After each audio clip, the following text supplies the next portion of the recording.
ஒரு 200 கிராம் காளானை சின்ன சின்னதாக கட் பண்ணி தண்ணியில் அலசி அதை ஒரு பாத்திரத்தில் மாற்றி எடுத்து வச்சுக்கலாம்.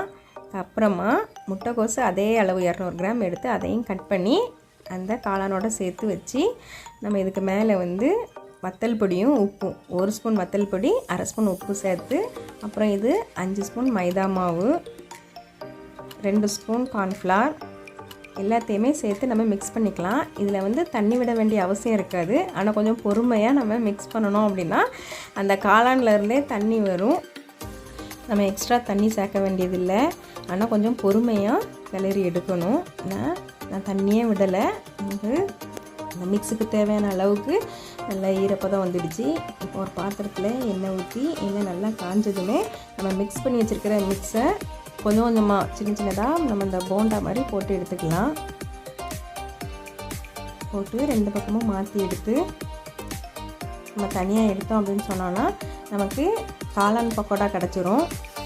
பொதுவாக நமக்கு கடைகளில் முட்டைக்கோஸ் தான் இருக்கும் காளான் மசாலாவில். ஆனால் நம்ம வீட்டிலேயே செய்கிறப்போ நம்ம இந்த காளானையும் சேர்த்து செய்கிறதுல டேஸ்ட் நல்லாயிருக்கும். நம்ம அந்த பொரிச்சு எடுத்த காளானையும் 2 பிச்சு எடுத்துக்கலாம். அப்புறமா வேறு ஒரு பாத்திரத்தில் எண்ணெய் ஊற்றி அதில் 2 பல்லாரி 2 மிளகாய் போட்டு நம்ம வதக்கி எடுத்துக்கலாம்.